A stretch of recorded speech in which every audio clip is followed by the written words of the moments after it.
वैदिक सत्य सनातन हिन्दू धर्मको रक्षा गर्न माग गर्दै धरानमा प्रदर्शन, दिनभर उच्च सतर्कता अपनाइयो। मेयरको भनाई, सबैको प्रकृति पूजक हुँ, गोरु काटिनुमा मेरो कुनै हात छैन। नेपाली कांग्रेसको आधिकारिक भनाई, सबैलाई आफ्नो धर्म संस्कृतिको पालना गर्ने स्वतन्त्रता छ। सन्दीप लामिछानेबाट बलात्कार भएकी भनिएकी किशोरीले गरिन् आत्महत्या प्रयास। राष्ट्रिय स्वतन्त्र पार्टीका सभापति रवि लामिछानेको भनाई, सद्भाव खलबलाउने मान्छेलाई सामाजिक सञ्जालबाटै बहिष्कार गरौँ। हाम्रो दुश्मन गरिबी र अशिक्षा हो, एक अर्काको दुश्मन हामी होइनौँ। एकीकृत समाजवादीका सम्मानित नेता झलनाथ खनालको दाबी, अर्बौं रुपियाँ खर्चेर मान्छेलाई किनेर क्रिस्चियन बनाउँदैछ, त्यो संविधान विपरीत हो। मोहन विक्रमको दाबी, भारत नेपाललाई हिन्दू राष्ट्र बनाउन लाग्यो। नेकपा एमालेका नेताको प्रस्ताव, कांग्रेस एमाले मिलेर सरकार बनाऊ। केही समय अगाडि आत्महत्या गरेका अभिनेता शाहरुखका बुबा सानु ताम्राकारको पनि निधन। उसिना चामलको निर्यातमा भारतले लगायो 20% कर। नेपालले जित्यो महिला टी20 सिरिजको उपाधि। फ्रान्समा 76 वर्ष यताकै अत्याधिक गर्मी, जनजीवन अस्तव्यस्त। भारतीय प्रधानमन्त्री नरेन्द्र मोदीले भने, चन्द्रयान अवतरण भएको स्थानलाई शिव शक्ति पोइन्ट भनिनेछ। र स्वास्थ्य सम्बन्धी जानकारीमा आज, निराश हुनबाट मुक्ति पाउनका लागि अपनाउनु पर्ने 5 उपायहरू के छन्, यो सम्बन्धी जानकारी सहित देशविदेशका 35 महत्त्वपूर्ण खबर संक्षिप्त रूपमा लिएर आएका छौँ। हाम्रो भिडियो सामग्री अन्तिमसम्म हेर्नुहोला।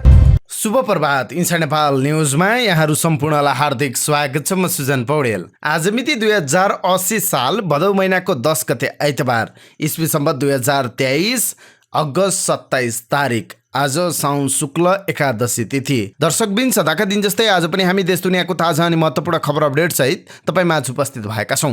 तपाईले हाम्रो न्युज बुलेटिन कहाँबाट हेर्दै हुनुहुन्छ, कृपया आफ्नो गाउँठाउँको नाम तलको कमेन्ट बक्समा लेखिदिनु होला। प्रस्तुत गरेको सामग्री मन परेको छ भने कृपया हाम्रो भिडियो सामग्रीमा एउटा लाइक अवश्य गरिदिनु होला। आउनुहोस् आजको समाचार सुरुवात गरौँ।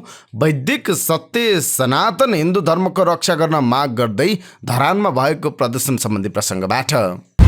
सुनसरीको धरानमा वैदिक सत्य सनातन हिन्दू धर्मको रक्षा र सद्भावको आह्वान गर्दै हिन्दू धर्मका सङ्घ संस्थाहरूले प्रदर्शन गरेका छन्। शनिबार स्वधर्मको रक्षा आह्वान गर्दै धरान बाहिर शान्तिपूर्ण र्याली निकालेका विभिन्न हिन्दू सङ्घ संस्थाहरू तरराको पानी पियामा आन्दोलित भएका थिए। शुक्रबार मध्यरातीदेखि धरानमा निषेधाज्ञा जारी गरिएको थियो। हिन्दू धर्मावलम्बीहरूको प्रदर्शनलाई निषेधाज्ञा क्षेत्र बाहिर रोक्न सुरक्षा व्यवस्था कडा पारिएको थियो। हिन्दू धर्मका अगुवाहरूको नेतृत्वमा निस्केको र्यालीमा हजारौं सर्वसाधारण सहभागी भएका थिए।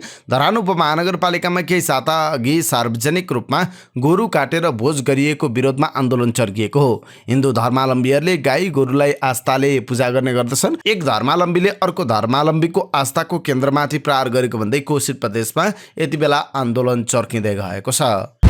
अब हिजो दिउँसभर धरानमा के भयो त, यो सम्बन्धी प्रसङ्ग। स्थानीय प्रशासनले निषेधाज्ञा लगाएका कारण धरान शनिबार दिनभर सुनसान रह्यो। प्रशासनले शुक्रबार मध्यरातीदेखि लागू हुने गरी धरान उपमहानगरपालिका क्षेत्रमा निषेधाज्ञा लगाएको थियो। निषेधाज्ञासँगै नाकाहरूमा समेत कडाई गरिएको थियो। धरान प्रवेश गर्ने नाकामै रोकिएपछि हिन्दू अभियन्ताहरू धरान पुग्न पाएनन्। पछिल्लो समय धार्मिक सद्भाव भड्काउन सक्ने विषय सामाजिक सञ्जालमा प्रचार भएपछि हिन्दू अभियन्ताहरूले शनिबार धरानमा प्रदर्शनको तयारी गरेका थिए। उक्त प्रदर्शनको प्रतिरोधमा पहिचान पक्षधरले उत्रने तयारी गरेपछि सम्भावित दुर्घटना रोक्न प्रशासनले निषेधाज्ञा सहित नाका प्रवेशमा रोक लगाएको थियो। नाकामा रोक लगाएकाले हिन्दू अभियन्ताहरूको प्रदर्शन इटहरीमै रोकिएको थियो। उनीहरूले इटहरीको तरहरादेखि पानी पियासम्म प्रदर्शन गरे। पानी पियामा प्रदर्शनकारीलाई रोक्न ठूलो संख्यामा प्रहरी परिचालन गरिएको थियो। प्रहरीले झापा र मोरङबाट धरानतर्फ हिँडेका अभियन्तालाई पनि बाटोमै रोकेको थियो। प्रहरीले उच्च सतर्कता अपनाएका कारण निषेधित क्षेत्रमा कुनै उशृङ्खल गतिविधि भएन। धरान शान्त रह्यो। सुनसरीका प्रहरी उपरीक्षक प्रभु ढकालले भन्नुभयो, इटहरीको तरहरादेखि पानीपिया क्षेत्रमा 2000 जति हिन्दू अभियन्ताले प्रदर्शन गरेका थिए। शनिबारको सम्भावित दुर्घटना रोक्न धरानका नागरिक समाज, 13 राजनीतिक दल, जनप्रतिनिधि र पूर्व जनप्रतिनिधिहरूले अपिल गरेका थिए। नागरिक समाजका अगुवाहरूले दुवैतर्फका अभियन्तालाई समेत प्रदर्शन रोक्न आग्रह गरेका थिए। जगतगुरु बालसन्तलाई भेटेर धरानमा सद्भाव भड्कन नदिन सद्भाव र्यालीलाई सार्न आह्वान गर्यौं। धरानका पूर्व मेयर तिलक राईले भन्नुभयो, हाम्रो आग्रह उहाँहरूले मान्नुभयो। इटहरीमा शान्तिपूर्ण प्रदर्शन गर्नुभयो, तर निषेधाज्ञा र प्रवेशमा कडाई गरेर शनिबार धरान शान्त रहे पनि अझै ढुक्क हुने अवस्था भने देखिएको छैन। धरान शान्त छ, बाहिर बाहिर हल्ला बढी भयो, सामाजिक सञ्जालको कारणले गर्दा अस्थिर जस्तो देखियो, पूर्व मेयर राईले भन्नुभयो। धरानका स्थानीय पनि सामाजिक सद्भाव कायम राख्नुपर्ने पक्षमा छन्। धरानमा सबै मिलेर बसेका छन्, यस्तो झगडा गर्नुहुन्न, झगडाले कसैको भलो गर्दैन, स्थानीय बमबहादुर विश्वकर्माको भनाइ छ। धरान 5 का बासिन्दा मनकुमार मयुङ अहिले धरानलाई शान्ति र सद्भाव चाहिएको बताउनुहुन्छ। हामी मिलेरै बसिरहेका छौँ, वैदेशिक रोजगारीको भरमा चलेको देशमा द्वन्द्व भयो भने कसरी बाँच्ने उहाँको चिन्ता थियो। यता धरान उपमहानगरमा धार्मिक तथा सामाजिक विवादले उग्र रूप लिन थालेपछि त्यहाँका मेयर अर्का साम्पाङले आफू हिन्दू धर्मको विरोधी हुँदै नभएको दावी गर्नुभएको छ। मेयर साम्पाङले आफूलाई सबै धर्मको सम्मान गर्ने प्रकृति पूजक भएको बताउनु भएको छ।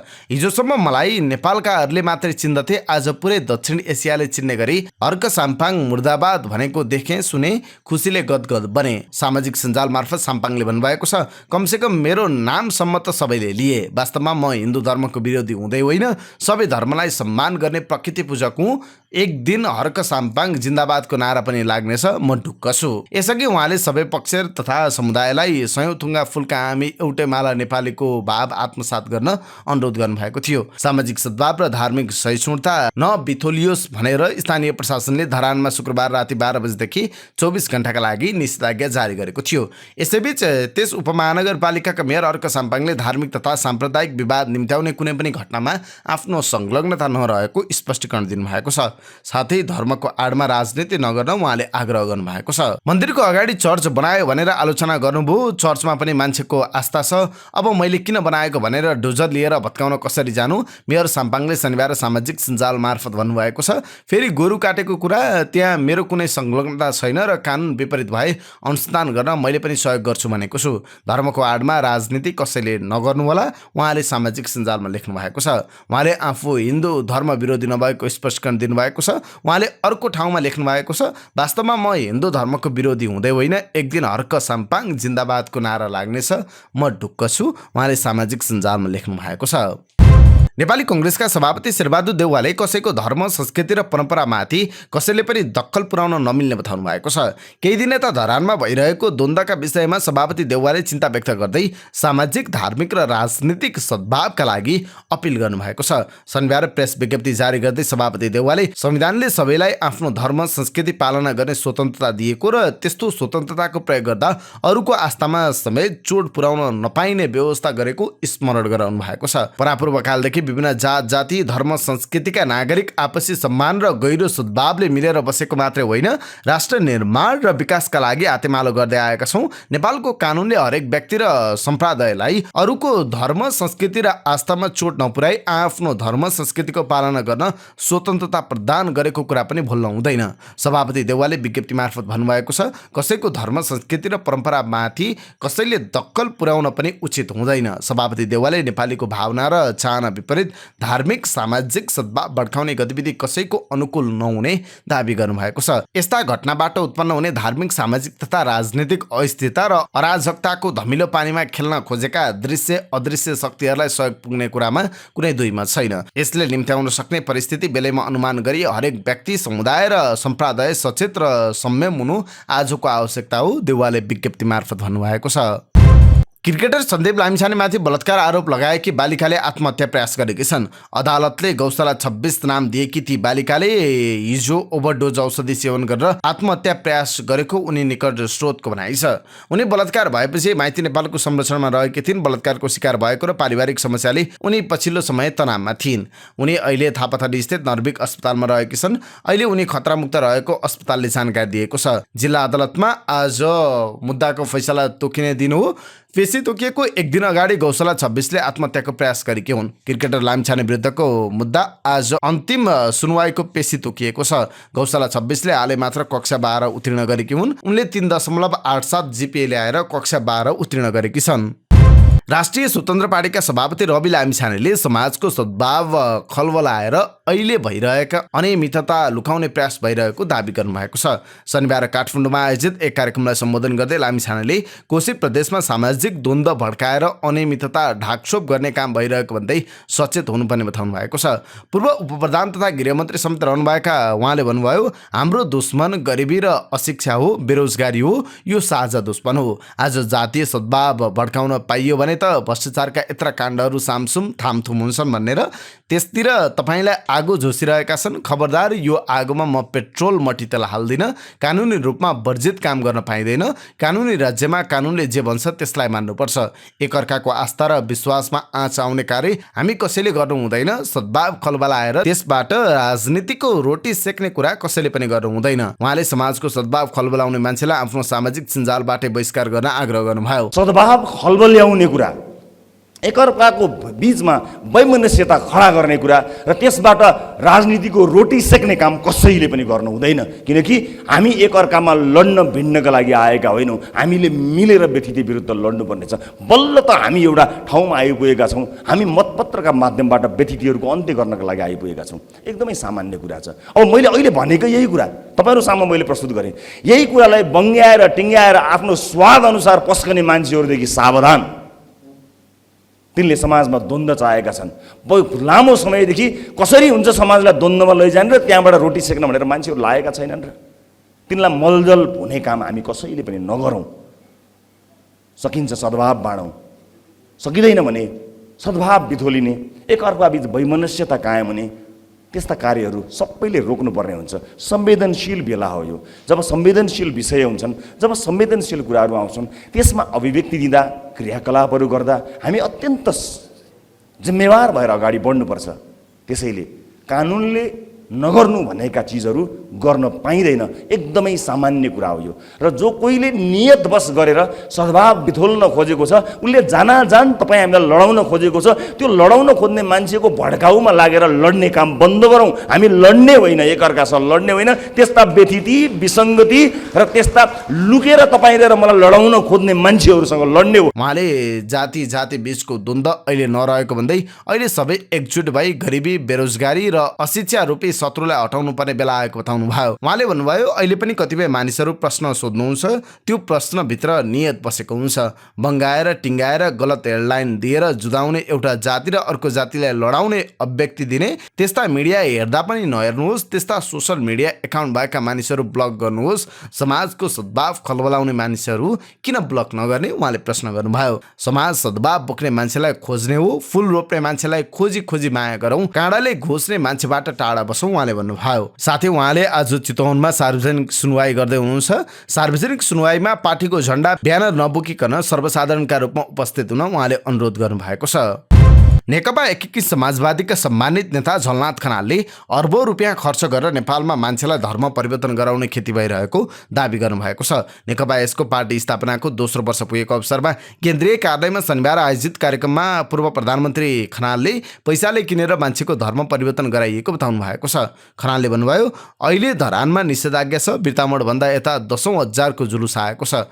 त्यहाँ साम्प्रदायिक सद्भाव भड्काउन विभिन्न शक्ति लागेका छन्। कहीँ गाई काटियो रे, कहीँ सुँगुर काटियो रे, कहीँ बाख्रा काटियो रे। यो किन हुन्छ भनेर मान्छे सडकमा आए। सरकार यसलाई किन नियन्त्रण गर्न सक्दैन? पैसा बाँडेर अर्बौं रुपियाँ बाँडेर यहाँ क्रिस्चियन बनाइदिएछ अरे।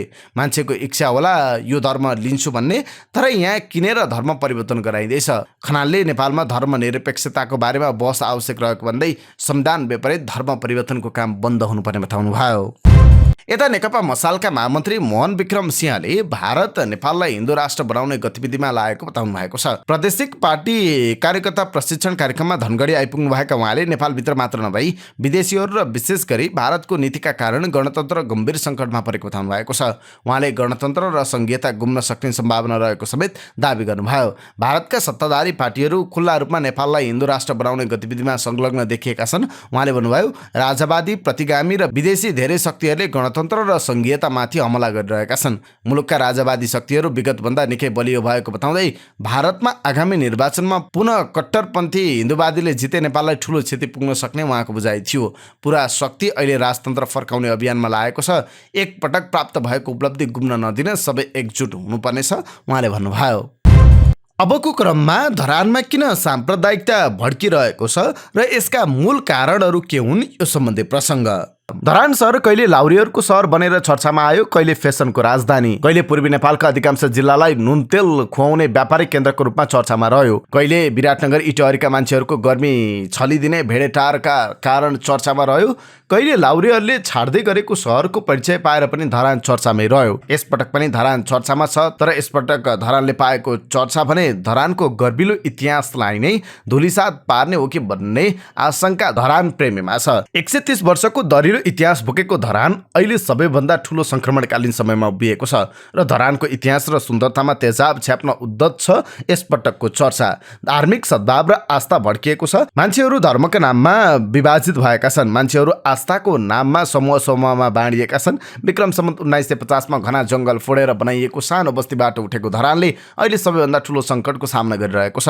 1,73,093 आबादी रहेको धरानमा अहिले सामाजिक सद्भाव मात्रै खलबलिएको छैन, धार्मिक सहिष्णुतालाई पनि जमिन मुनि गाडेर उभिएको छ धरान। 12 जना नागरिक डेङ्गुका कारण गुमाइसकेको धरान 16,000 डेङ्गु बिरामीसित अहिले इतिहासकै सङ्गीन घडीमा उभिएको छ। विक्रम सम्वत 2045 सालमा भूकम्पले छतविच्छेद बनेको धरान फेरि उस्तै तरिकाले उठ्यो, तर यसपटक हल्लाइरहेको धार्मिक भूकम्पले ढल्न खोजिरहेको धरान फेरि उठ्न सक्छ त? धरान प्रेमीले सोधिरहेको प्रश्न हो यो। गएको असार 22 गते हिन्दू पक्षहरूले धरान उपमहानगरपालिकामा एउटा ज्ञापन पत्र बुझाए। कारण थियो विजयपुर दरबार आसपासको क्षेत्र बुढा सुब्बा र पिण्डेश्वर मन्दिरको राडर क्षेत्रमा रहेको गोपाल मन्दिर अगाडि नै बनेको चर्च।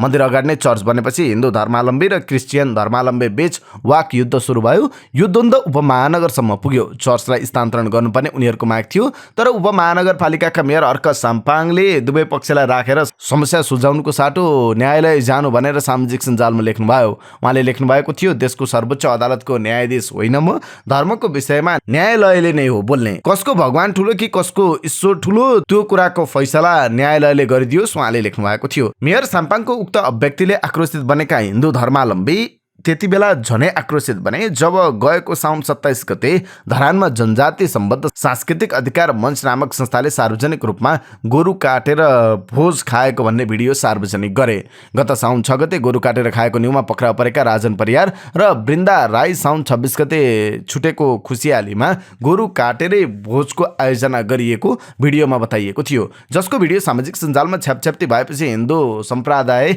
उत्तेजित बन्यो। अहिले धरान अशान्त हुनुमा यी दुई कारण प्रमुख छन्। मुख्य कारणहरू यी दुई छन् र सामाजिक सञ्जालमा भड्काउन खोज्नेहरूले सामाजिक सञ्जालको चरम दुरुपयोग गरिरहेका छन्।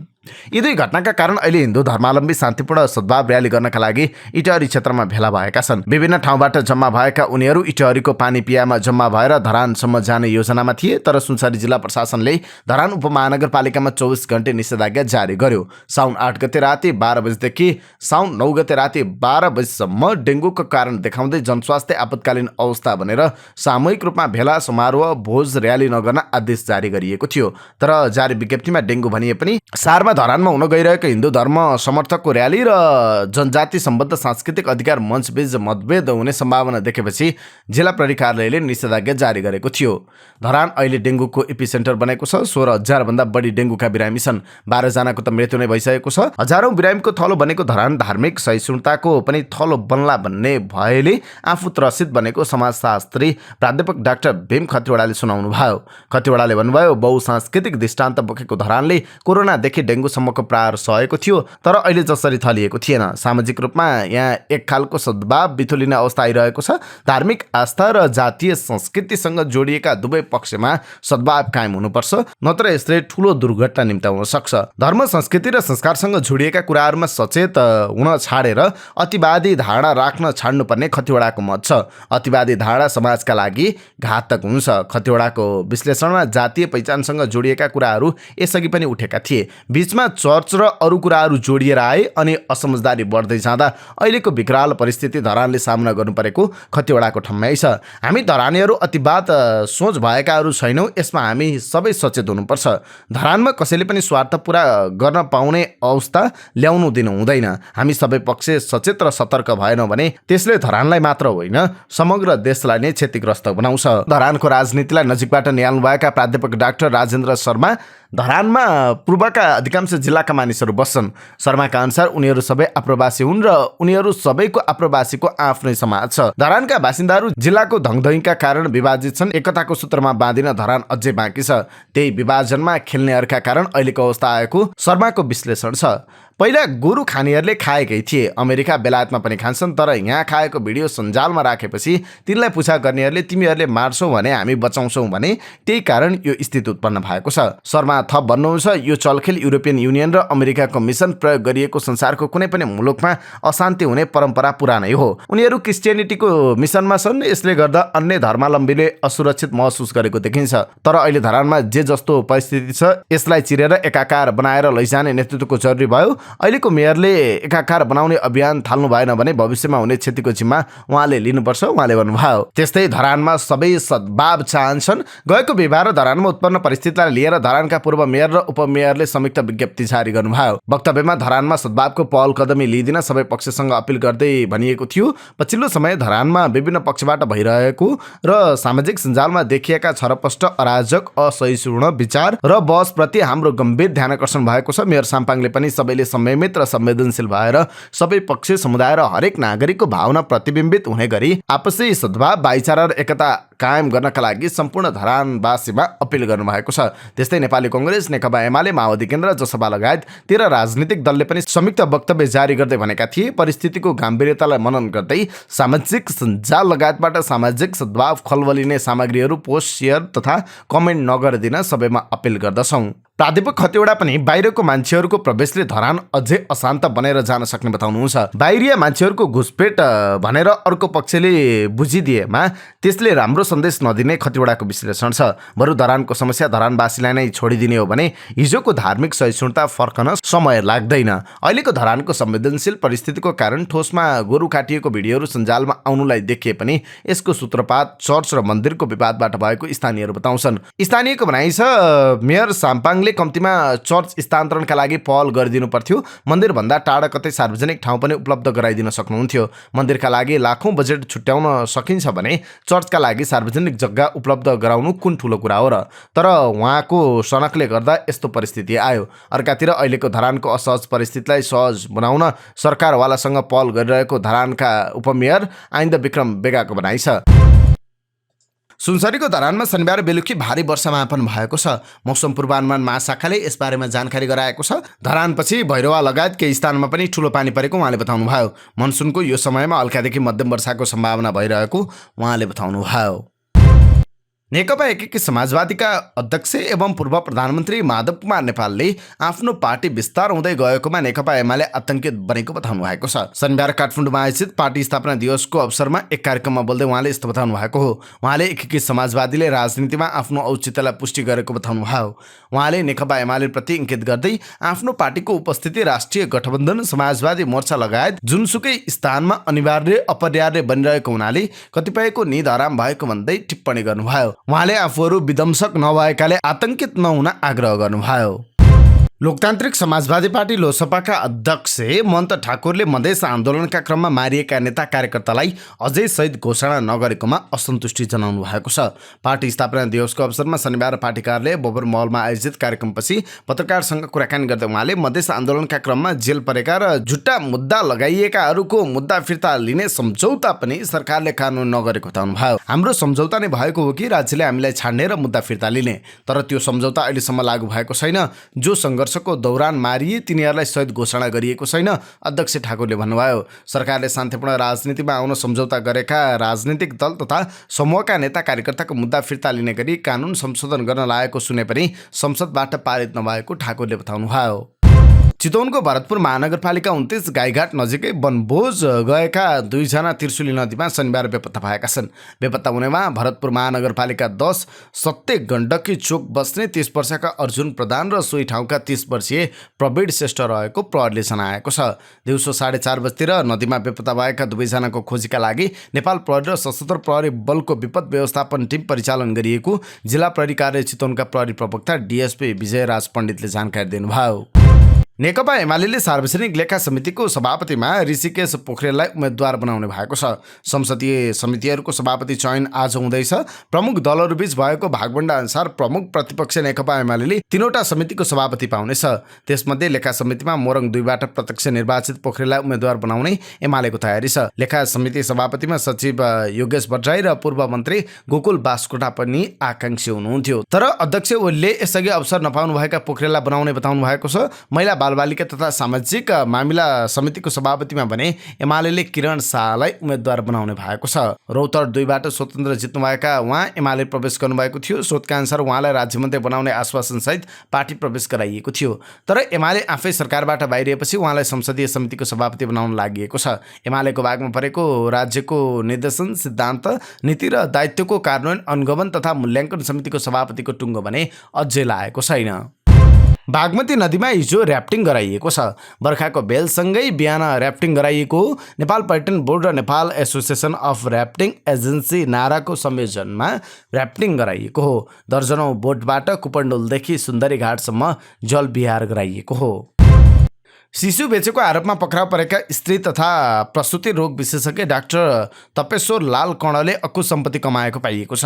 प्रहरीले गरेको प्रारम्भिक अनुसन्धानका क्रममा डाक्टर कर्णले अकुश सम्पत्ति कमाएको पाइएको हो। डाक्टर कर्णले अकुश सम्पत्ति कमाएको पाइएपछि उनी विरुद्ध सम्पत्ति शुद्धिकरण विभाग मार्फत अनुसन्धानको प्रक्रिया थाल्न लागेको प्रहरीले जनाएको छ। बच्चा बेपत्ता बनाएको कसुरमा डाक्टर सहित 6 जना पक्राउ परेका छन्। डाक्टर कर्ण भदौ 1 गते पक्राउ परेका हुन्। अनुसन्धानका क्रममा डाक्टरको समूहले नवजात शिशु सन्तान नभएका दम्पतिलाई 5 लाख रुपियाँमा बेचेको प्रारम्भिक अनुसन्धानबाट खुले पनि त्यो रकम अझ बढी हुन सक्ने प्रहरीले बताएको छ।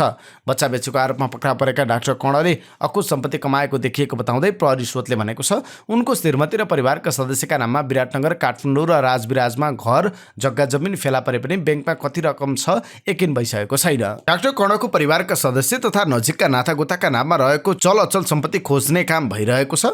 उनले अवैध गर्भपतन र शिशु बेचेर नै सम्पत्ति आर्जन गरेको हुनुपर्छ, स्रोतले भनेको छ। सम्पत्ति शुद्धिकरणमा मुद्दाको प्रक्रिया अगाडि बढेको र केही प्रमाण प्राप्त हुन साथ मुद्दा दर्ता हुने स्रोतले बताएको छ। डाक्टर कर्णले आफ्नो निजी क्लिनिकमा 1 दशकदेखि अवैध गर्भपतन गराउँदै आएको र नवजात शिशु बेच्ने गरेको आरोप लागेको छ। आफ्नो घरमा क्लिनिक खोलेर त्यहाँ अवैध गर्भपतन गर्ने र अवैध सम्बन्धबाट रहेको गर्भको बच्चा जन्माउनु परे क्लिनिक नजिकै रहेको ग्रीन क्रस अस्पतालमा लग्ने गरेको खुलेको छ। अवैध गर्भपतन गराउने र गर्भपतन गर्न नमिलेर जन्मिने शिशुको व्यवस्थापनका लागि अभिभावकबाट रकम लिएर अन्यत्र व्यवस्थापन गर्ने गरेको बुझिएको छ। उनले विराटनगरमा 4वटा, काठमाडौँमा 1वटा र करोडौं रुपियाँको अस्वाभाविक रूपमा सम्पत्ति आर्जन गरेको देखिन्छ। डाक्टर कर्णकी श्रीमती सरिता कर्णका नाममा विराटनगर 7 स्थित कोशी अस्पताल अगाडि 16 धुर जग्गामा 4.5 तले घर छ। उनका परिवार विराटनगर 2-3 पौनी चोकमा रहेको घरमा बस्दै आएका छन्। उनको 3 तले घर रहेको छ। त्यस्तै विराटनगर 7 वीरेन्द्र सभागृह अगाडि घर छ भने 7 नम्बर वडा अस्पताल चोक नजिक डाक्टर कर्णको निजी क्लिनिकका दिपेश मेडिकल हल रहेको घर उनकै रहेको खुलेको छ। त्यहाँ 17 धुर जग्गामा रहेको 1 तले घर छ। उनले मान्छे हेरेर अवैध गर्भपतन गराए बापत रकम लिने मात्र नभई शिशु सम्बन्धी कारोबार त्यहाँबाट गर्दै आएको खुल्न आएको छ। नेकपा एमालेका नेता तथा पूर्व मन्त्री शेरबहादुर तामाङले मुलुकमा राजनीतिक स्थायित्व खोज्ने हो भने कांग्रेस र एमाले मिलेर सरकार बनाउन आवश्यक रहेको बताउनु भएको छ। देशमा धेरै राजनीतिक दलका कारण अस्थिरता निम्ति रहेको उहाँले बताउनु भएको छ। मुलुकमा राजनीतिक स्थायित्व खोज्ने हो भने म प्रस्ताव गर्न चाहन्छु, नेकपा एमाले अहिले सरकार गठनको पक्षमा छैन। 2 राजनीतिक पार्टी मिल्न सक्यो भने करिब 2/3 स्थिति आउँछ। देशमा धेरै राजनीतिक दल हुनु यही अस्थिरता निम्त्याउनु रहेछ उहाँले भन्नुभयो। अहिलेको सरकार आयो कांग्रेस बिउजिएको दिनसम्म मात्रै बाँकी रहने उहाँले टिप्पणी गर्नुभयो। कांग्रेस अहिले चिर निन्द्रामा रहेको र कहिलेकाहीँ बिउजिए जस्तो गर्यो भने पनि भ्रष्टाचारमा मुछिएका आफ्ना मान्छे जोगाउनमै रुमलिएको बताउनुभयो। कांग्रेस अहिले बिउजिएको छैन, कांग्रेस अहिले चिर निन्द्रामा छ। कहिलेकाहीँ बिउजिएको जस्तो गर्छ, त्यहाँ हुँदा आफ्नो मान्छे को भ्रष्टाचारमा पर्न खोज्यो त्यसलाई बचाउने काममा लाग्नुहुन्छ, नेता तामाङले भन्नुभयो। कांग्रेस नबिउजिएकै कारण कोशी प्रदेश सरकार गठनका क्रममा संविधान उल्लङ्घन भएको उहाँले बताउनुभयो।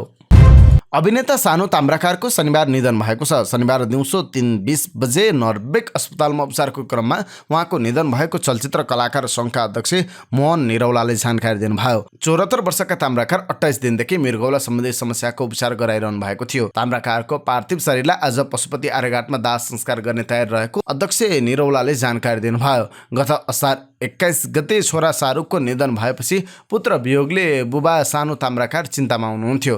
उहाँ पछिल्लो समय मृगौलाको उपचारका लागि नर्विक अस्पतालमा भर्ना हुनुभएको थियो। मोहन वैद्य नेतृत्वको क्रान्तिकारी कम्युनिस्ट पार्टी नेपालले अमेरिकी सहयोग परियोजना मिलेनियम च्यालेन्ज कर्पोरेसन लागू हुन नदिने चेतावनी दिएको छ। नेता सीपी गजुरेलले राष्ट्रघाती एमसीसी परियोजना संसदबाट पास भए पनि आफूहरूले त्यसलाई लागू हुन नदिने चेतावनी दिनुभएको छ।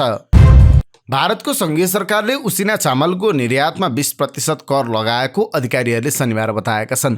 आन्तरिक बजारमा पर्याप्त आपूर्ति सुनिश्चित गर्दै मूल्य वृद्धि नियन्त्रण गर्ने उद्देश्यले अर्थ मन्त्रालयले शुक्रबार साँझ उक्त आदेश जारी गरेको हो। निर्देशनअनुसार निर्यात शुल्क तत्काल कार्यान्वयन गरी यही अक्टोबर 31 सम्मका लागि प्रभावकारी रहनेछ। यो सँगै भारतले अब सबै प्रकारका गैर बासमती चामलमा प्रतिबन्ध लगाएको छ। यो भारतको कुल चामल निर्यातको लगभग 25% हो। यसको निर्यातमा 20% भन्सार दर लागू गर्दा विश्वव्यापी मूल्यमा थप वृद्धि हुने सम्भावना छ। गएको महिना अन्तर्राष्ट्रिय मुद्रा कोष IMFले भारतले चामल निर्यातमा लगाएको प्रतिबन्धले विश्वव्यापी मुद्रास्फीतिमा प्रभाव पार्ने र अरू मुलुकमा खाद्य पदार्थको मूल्यमा उतार चढाव बढाउने जनाएको थियो। IMFले एक निश्चित श्रेणीको चामलको निर्यातमा लगाइएको प्रतिबन्ध हटाउन आग्रह गरेको थियो। बाँकेमा खोलामा डुबेर 2 जनाको मृत्यु भएको छ। जिल्लाको जानकी गाउँपालिका 4 गिजराका 21 वर्षीय किरण वर्माको बेलहनिया नालामा डुबेर मृत्यु भएको जिल्ला प्रहरी बाँकेका प्रमुख प्रहरी उपरीक्षक सन्तोष सिंह राठोरले जानकारी दिनुभयो। साथीसँग खोलामा नुहाउन गएका बेला शनिबार दिउँसो वर्मा नालामा बेपत्ता भएका थिए। बेपत्ता वर्माको शव प्रहरीको टोलले निकालेको थियो। पोखरीमा पौडी खेल्ने क्रममा कोवलपुर नगरपालिका 1 कौशिला नगरका 17 वर्षीय सुरेश सार्कीको डुबेर मृत्यु भएको छ। बैजनाथ गाउँपालिका 3 एलबी चोक स्थित महेन्द्र तालमा नुहाउन गएका सार्कीको डुबेर मृत्यु भएको प्रहरी परीक्षक राठोरले बताउनुभयो। मृतक सार्कीसँगै पौडी खेल्न गएका अन्य 2 जना फरार रहेको प्रहरीले जनाएको छ। 4 देश सम्मेलित महिला T20 सिरिजको उपाधि नेपालले जितेको छ। शनिबार भएको फाइनल खेलमा नेपालले हङकङलाई 13 रनले हराउँदै उपाधि हात पारेको हो। नेपालले ब्याटिङ गरिरहँदा वर्षा भएपछि खेलको छिनोपानो डकवार्थ लुइस अर्थात् DL पद्धतिका आधारमा गरिएको थियो। वायु मास ओभल क्रिकेट मैदानमा नेपालले टस जितेपछि पहिला बलिङ गर्ने निर्णय गरेको थियो। हङकङले नेपाल विरुद्ध ब्याटिङ गर्दै निर्धारित 20 ओभरमा 6 विकेट गुमाउँदै 101 रन बनायो। 102 रनको विजय लक्ष्यका साथ मैदानमा उत्रिएको नेपालले 5.3 ओभर खेल्दा वर्षा भएपछि खेल रोकियो। त्यतिबेला नेपालले 1 विकेटको क्षतिमा 37 रन बनाएको थियो। इन्दु वर्मा 19 तथा सीता राणा मगर 13 रनका साथ खेल्दै थिए। त्यसअघि काजल श्रेष्ठ भने रन आउट भइन्। वर्षा अत्याधिक भएपछि खेल पुनः सुरु हुन नसकेपछि नेपाललाई विजयी घोषित गरिएको हो। बलिङतर्फ नेपालका लागि खुसी डङ्गोलले 3 तथा अर्सिना आचार्य र कविता जोशीले 1-1 विकेट लिएका थिए। फाइनल खेलको प्लेयर अफ द म्याच नेपालकी खुसी डङ्गोल भइन्। टर्कीको दक्षिण भूमध्य सागरीय तटमा रहेको प्रमुख पर्यटकीय गन्तव्य अन्टाल्यामा जनवरी 1 देखि अगस्त 22 सम्म 1 करोड विदेशी पर्यटकले भ्रमण गरेका छन्। स्थानीय सांस्कृतिक तथा पर्यटन अधिकारीहरूले यसबारेमा जानकारी गराएका छन्। अघिल्लो वर्षको तुलनामा जनवरी 1 देखि अगस्त 23 सम्म 20%ले बढेको छ। अगस्त 1 देखि 18 सम्म करिब 18,88,000 विदेशी पर्यटक अन्टाल्या भ्रमण पुगेका हुन्। यो गत वर्षको यही समय अवधिमा 10%ले बढ्यो। पर्यटन क्षेत्र टर्कीको मुख्य आर्थिक आय स्रोत हो। पर्यटनले टर्कीमा देशको कुल ग्राहस्थ उत्पादनमा करिब 10% योगदान दिन्छ। पर्यटकले टर्कीमा करिब 17 लाख मानिसलाई रोजगारी दिएको छ। फ्रान्सका केही भूभागमा अत्याधिक गर्मीका कारण जनजीवन अस्तव्यस्त बनेको छ। युरोपमा केही समय यता अत्याधिक गर्मीका कारण जनजीवन प्रभावित बनेको हो। गर्मी बढेसँगै स्वास्थ्य सुरक्षामा सतर्कता अपनाउन चेतावनी दिएको छ। फ्रान्सका केही भूभागमा यतिबेला तापक्रम 40 डिग्री सेल्सियससम्म पुगेको छ। गर्मीले हुन सक्ने क्षतिलाई रोक्न 19 वटा फ्रान्सेली विभागहरू रेड अलर्टमा रहेका छन्।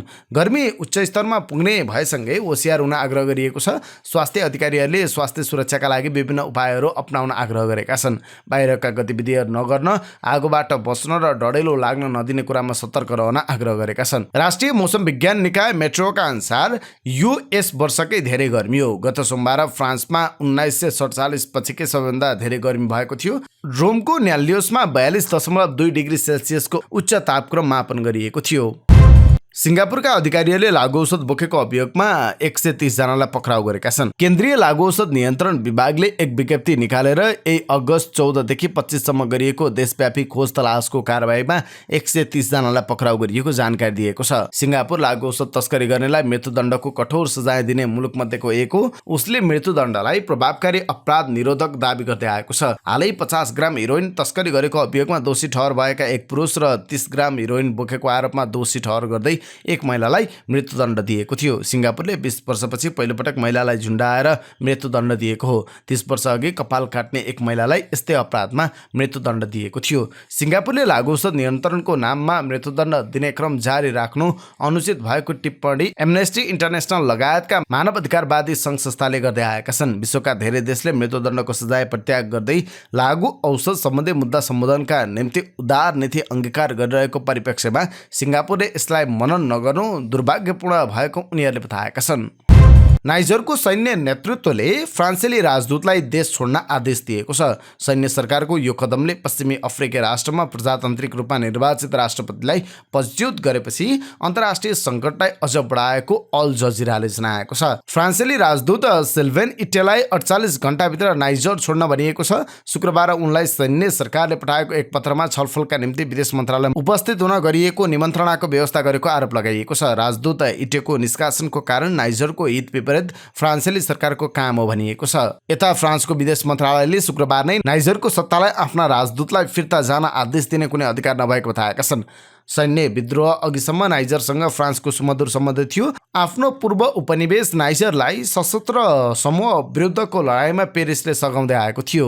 गत महिना सेनाले सत्ता कब्जा गरेपछि नाइजरमा फ्रान्स विरोधी भावना बढ्दै गइरहेको छ। केही स्थानीयले आफ्नो आन्तरिक मामिलामा पेरिसले हस्तक्षेप गरेको आरोप लगाएका छन्। फ्रान्सेली राष्ट्रपति इमानुएल मैक्रोले नाइजरका विद्रोहीको आलोचना गर्दै अपदस्थ राष्ट्रपति मोहम्मद बाजुमलाई तत्काल रिहा गर्न माग गरेका छन्। यसैबीच सैन्य नेता जनरल अब्दुर हामेनीले आक्रमणको अवस्थामा नाइजर क्षेत्रमा हस्तक्षेप गर्न बुर्किना फासो र मालीका सुरक्षा बललाई अधिकार दिने 2वटा कार्यकारी आदेशमा हस्ताक्षर गरेका सैन्य अधिकारीले बताएका छन्। भारतीय प्रधानमन्त्री नरेन्द्र मोदीले चन्द्रमामा ल्यान्डर अवतरण गरेको ठाउँलाई शिवशक्ति पोइन्ट भन्ने बताएका छन्। मोदीले शुक्रबार शनिबार बिहान बेङ्गलुरुमा रहेको इसरो नेटवर्क कमान्ड सेन्टर पुगेका त्यहाँका वैज्ञानिकसँगको भेटघाटका क्रममा भनेका हुन्। मोदीले शुक्रबारमा भने चन्द्रमाको त्यो भाग जसमा हाम्रो चन्द्रयान अवतरण गरेको छ, चन्द्रयान 3 को चन्द्रमा अवतरण गर्ने ठाउँ अब शिवशक्तिको नामले चिनिनेछ। मोदीले थप भनेका छन्, एकातिर विक्रमको विश्वास छ, अर्कोतिर प्रज्ञानको बहादुरी छ। हाम्रो प्रज्ञानले निरन्तर चन्द्रमामा आफ्नो पाइलाको छाप छोडिरहेको छ। विभिन्न क्यामेराबाट खिचिएका तस्बिरहरू अचम्मका छन्। पृथ्वीको करोडौँ वर्षको इतिहासमा पहिलोपटक मानिसले आफ्नो आँखाले यो ठाउँको तस्बिर देखिरहेका छन्। यो तस्बिर विश्वलाई देखाउने काम भारतले गरेको छ, उनले भनेका छन्। अगस्त 23 मा भारतीय चन्द्रयानलाई सफलतापूर्वक चन्द्रमामा अवतरण गरेको थियो र भारतको रोभर प्रज्ञानले चन्द्रमामा आफ्नो गतिविधि सुरु गरेको छ। बेङ्गलुरुमा रहेको इसरोको केन्द्रमा पुगेर प्रधानमन्त्री मोदीले वैज्ञानिकहरूबाट प्रज्ञान रोभरको जानकारी समेत लिएका थिए। सो अवसरमा इसरोका वैज्ञानिकहरूले मोदीलाई चन्द्रयानको मोडल पनि प्रस्तुत गरेका थिए। अब आजका लागि स्वास्थ्य सम्बन्धी जानकारी। स्वास्थ्य सम्बन्धी जानकारीमा आज हामीले निराश हुनबाट कसरी मुक्ति पाउन सकिन्छ, यसका लागि अपनाउनु पर्ने 5 उपायहरू के छन्, यो सम्बन्धी जानकारी लिएर आएका छौँ। सबैभन्दा पहिलो, काममा सक्रियता। धेरैमा डिप्रेसनको साझा कारण पर्याप्त रुचि वा गतिविधिको अभाव हो। जतिखेर पनि दिक्क लाग्ने गर्नाले डिप्रेसन बढ्दै जान्छ। शारीरिक स्वास्थ्य जस्तै मानसिक स्वास्थ्यमा पनि रुचि बढाउनु र विभिन्न गतिविधिमा संलग्न हुनु निकै महत्त्वपूर्ण हुन्छ। यसले आत्मसम्मान र खुसी प्रदान गर्छ। हरेक कुरामा रुचि राख्दा सन्तुष्टि र आफ्ना बारेमा राम्रो महसुस गर्न सहयोग गर्छ। यसले समस्या र नकारात्मक सोचबाट दिमागलाई टाढा भगाउँछ। रुचि बढाउने केही तरिकाहरू छन्, जस्तै घरको सामान्य काममा व्यस्त हुने, बिरामी वा बुढा मानिसलाई भेटेर उनीहरूको समस्या बुझ्ने वा करेसा बारीमा गएर तरकारी गोडमेल गर्ने इत्यादि डिप्रेसन घटाउने सहज तरिका हुन सक्छन्। त्यस्तै सकारात्मक सोच। डिप्रेसनमा नकारात्मक सोच हाबी भइरहेको हुन्छ। निराश मानिसहरूले आफ्ना उपलब्धि, क्षमता र गुणहरूलाई बिस्तारै कम गर्दै लैजान्छन्। खुसी मानिसहरूले पनि निराश हुने मानिसहरू झैँ असफलता, निराश, नकारात्मक संवेग, पीडा, ठुलो चिन्ता अनुभूत गर्छन्। उनीहरूले यसलाई जीवनको सामान्य अंशका रूपमा लिन्छन्। यसले उनीहरूलाई अझै बढी खुसी बनाउनुका साथै सामाजिक जीवनमा सुधार परिवार ल्याउँछ। पीडाको समयमा खुसी साथ बाँच्नु एउटा साहसिक छनौट पनि हो। त्यस्तै समस्याको पहिचान। सर्वप्रथम आफूलाई आइपरेको समस्याको पहिचान गर्नु जरुरी छ। बढी उत्तेजित हुनबाट बच्न सानसाना उपायको पहिचान गर्नुपर्छ। समस्या समाधानका लागि साथी, परिवार र अन्य सहयोगी समूहको मद्दत लिनुपर्छ। जीवनमा केही पीडादायी वा नकारात्मक अवस्था आयो भने यस विषयमा नमन गर्नुपर्छ। केही निराश मानिसहरूले सम्भाव्य सबै समाधानलाई इन्कार गर्छन्। हरेक कुरा अस्वीकार्य नरमाइलो हुनुको कारण पत्ता लगाउनु जरुरी छ। त्यस्तै खराब स्वभाव रोक्ने। गुनासो गर्दा, रुँदा, निराश अनुभवबारे बोल्दा वा समस्याबारे छलफल गर्दा सम्भवतः मानिसहरूले सहानुभूति दिन्छन् र मायालु देखिन्छन्। यी माया र दयाले कतै निराश कायम राख्न सहयोग त गरिरहेको छैन। आफ्ना अघि जस्तोसुकै देखिए पनि बाहिर के हेप्ने वा कुरा काट्ने गर्न सक्छन्। आफ्ना कमजोरी आफ्नै नजिकको बाहेकलाई सकभर अरूलाई सुनाउनु हुँदैन। यसले अरूलाई हेप्ने अवसर दिन सक्छ। यसको अर्थ समस्या गुम्साएर राख्नु होइन। र अन्तमा सन्तुष्टि। आफ्नो आशा र जीवनको प्राथमिकताबारे पुनः परीक्षण गराउनुपर्छ। निराश मानिस निश्चित विषय जस्तै विशेष प्रेमी, भौतिक सम्पत्ति, मनज्ञ, तलब इत्यादिमा चिन्ता गर्छन्। नभएको कुरामा चिन्ता मात्र लिने होइन, आफूसँग भएकोमा सन्तुष्ट हुने गर्नुपर्छ। सचेत परिवर्तन खास त खराब स्वभावले निराश बनाउने हो। नकारात्मक सोचलाई सकारात्मक सोचले विस्थापन गर्ने काम हरेक दिन गरिरहनुपर्छ। आफ्नो निराशाका लागि कुनै घटना वा अन्य मानिसलाई दोष दिएको छ भने पहिला आफ्नो गल्ती छ कि भन्ने महसुस गर्नुपर्छ। मैले यस्तो सोच्ने होइन भनेर दिमागलाई परिवर्तन गर्नुपर्छ। साना साना रमाइलो खुलेर हाँस्नुपर्छ। नकारात्मक सोचको तलाउमा डुब्नबाट बच्न हाँसोले पनि महत्त्वपूर्ण भूमिका खेल्छ। यिनै समाचार सामग्री सहित हामी समाचारको अन्त्यमा आइपुगेका छौँ। प्रस्तुत गरेको समाचार सामग्रीमा तपाईँको केही टिका टिप्पणी भए तलको कमेन्ट बक्समा लेखिदिनु होला। दैनिक रूपमा सत्य अनि तथ्य खबर अपडेटका लागि हाम्रो यस युट्युब च्यानललाई सब्स्क्राइब गर्न नबिर्सिनु होला। दिनभरको न्युज अपडेट बेलुकी 6 बजे हाम्रो यस युट्युब च्यानलमा हेर्न सक्नुहुन्छ। जहाँ जाँदै प्रस्तुत गरेको सामग्री मन परेको छ भने कृपया हाम्रो भिडियो सामग्रीमा एउटा लाइक अवश्य गरिदिनु होला। तपाईँको बाँकी पल सुखद रहोस्।